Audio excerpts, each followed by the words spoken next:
Hi, Bodega Sisters. Happy Friday. Happy Friday, y'all.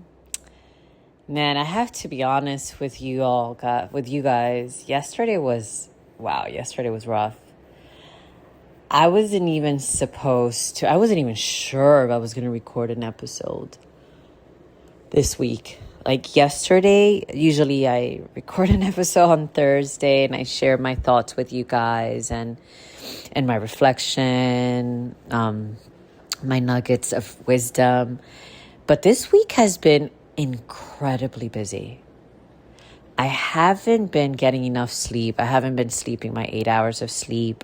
I've just been really tired. Yesterday, when I woke up so tired that I got myself coffee.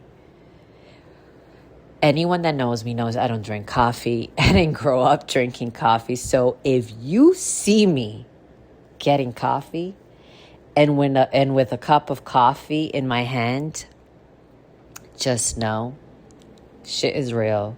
I am running on E. I am exhausted. But I'm here now.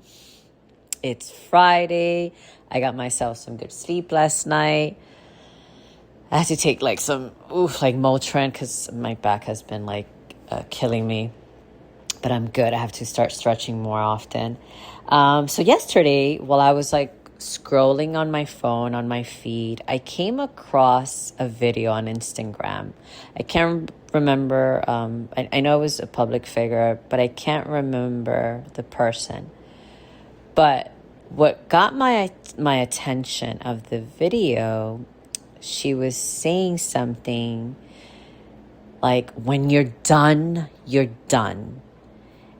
And that got my attention because she was expressing how she got there, and really emphasizing when someone is done, you're done. But what I appreciated that she was talking about, it wasn't walking away. It wasn't from being done and walking away out of anger. She was also talking not giving up because things got difficult. It was more about arriving at that place of being done naturally after genuinely giving it your all. After you have exhausted every effort, you naturally arrive at a place when you simply are done. And I remember she was done. When you're done, you're done. And as I listened to her, I remember thinking, wow, I could relate to that. I can relate. And I realized that everyone has their own way of knowing when they've reached that point of being done. And I've learned what's my formula. What's the point that when I reach that point, I'm done? I have learned now, what's the formula that represents that to me?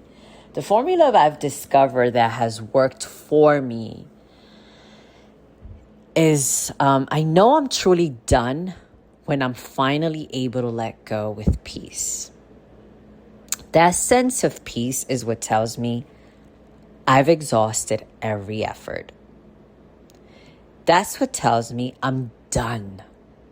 I'm done. Over the past several years, one of the biggest themes in my life actually has been learning how to let go. I've done a lot of let go, a lot of cleansing, a lot of reflection, just really, really diving into changing patterns and just really diving into deeply in my life and letting go of friendships, letting go of romantic relationships, and letting go of certain dynamics. I must say it has been one of the hardest and draining, actually, things I've ever had to do. Letting go is not easy because I've never been someone who walks away quickly. If anything, I probably stay longer than I should.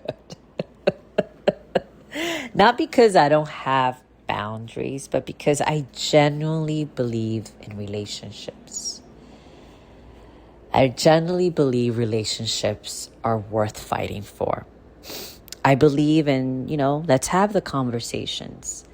I believe in forgiveness. I believe in second chances. And I genuinely believe in people. People can grow and people can change if they're willing to do the work. I also believe in looking at myself first and asking, is there something I could have done differently? I never want to make a permanent decision. I try not to make a permanent decision based on a temporary emotion or on my ego. I don't allow the ego, I try at least. I don't allow the ego to make these decisions for me. So when something doesn't feel aligned or just doesn't feel right to me, I don't immediately leave. I observe. I communicate. I ask questions. I reflect on the facts, not just on my emotions. I take initiative because I never want to look back wondering, what if I had tried one more time or try harder? Life has taught me that peace has become one of the greatest forms of discernment in my life. Sometimes we stay not because a relationship is healthy, but because it's familiar. Sometimes we stay because we're attached to the title or to the history. Like, oh my God, we've been friends for 20 years, over 20 years. Or, oh my God, they're like family. They're family. We've been together forever. We've shared so many memories. We become attached to the history, to the nostalgia, to the version of the relationship I feel we wish still existed.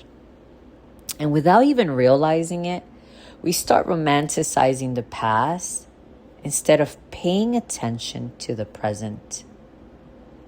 The reality is, people reveal themselves over time. Relationships reveal themselves. Time reveals things.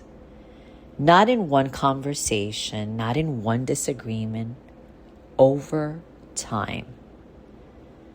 You begin to notice who celebrates you, who supports you, who makes an effort, who takes accountability, who waters the relationship alongside you, and who simply doesn't. Life has a way of giving us the clarity we need. Trust me, it really does.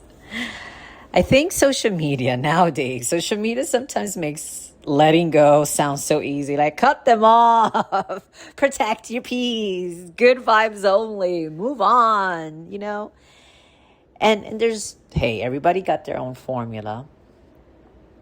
I'm expressing what works for me, and what I've learned is my process.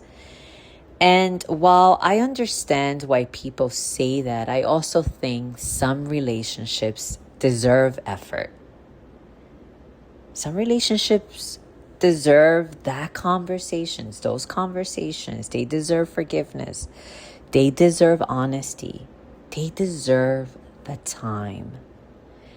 I believe peace comes from knowing you've done everything you could before walking away. But I also want to acknowledge something that I don't think is talked about enough. Sometimes letting go, and sometimes the fear of letting go, it's because letting go can feel incredibly lonely as well. Because you're just not letting go of a person, of a circumstance, of a relationship, of things. You're letting go of routines. You're letting go of the phone calls, the texts, the habits, the traditions, the comfort of familiarity. And that familiarity has a way of pulling us back in. Even when we know something is no longer aligned with who we are, sometimes loneliness creates doubt. it makes us question our decisions. Trust me, I know because I've lived that. I've been there. I've cried, letting go. It could be very painful. I've questioned myself throughout the process. I've wondered, did I make the right decision? Did I try hard enough? Am I finally seeing this relationship for what it truly is? You go through that. But I truly believe that when you hold firmly to a decision you've made after a lot of thought and with discernment and with effort, something begins to shift. You begin to rebuild. You rebuild stronger boundaries. You build stronger character. You build a stronger relationship with yourself. And little by little, you start appreciating the person you're becoming because of it. Hard decisions come with hard emotions. Absolutely. It does. But they also come with incredible rewards and growth. Maybe that's today's little reflection I want to share with you all. How, really stick to those decisions. Anything that's hard, it's worth it. It's sometimes worth it. I don't want to go into a rant, but so if you're struggling with a friendship, a romantic relationship, or even a family dynamic, ask yourself, have I truly exhausted every effort? Have I communicated honestly? Have I shown up? Have I reflected on my own role? Have I taken accountability for my own role? Have I taken the initiative? Have I put my ego aside? Have I humbled myself? Have I had the difficult conversations? Have I given this relationship every opportunity it deserved? Because if the answer is yes, I feel, if you know you've exhausted every effort, then maybe you can finally let go and you can finally be done. Like really done. Because when you're finally able to walk away, it doesn't feel like something was taken from you. When you own that decision and you, it's like you take that power back to you. It feels like something was returned to you. Your freedom, your clarity, yourself. Because for me, peace doesn't just help you let go. For me, peace liberates you. Mwah. With so much cariño. Bodega Sisters.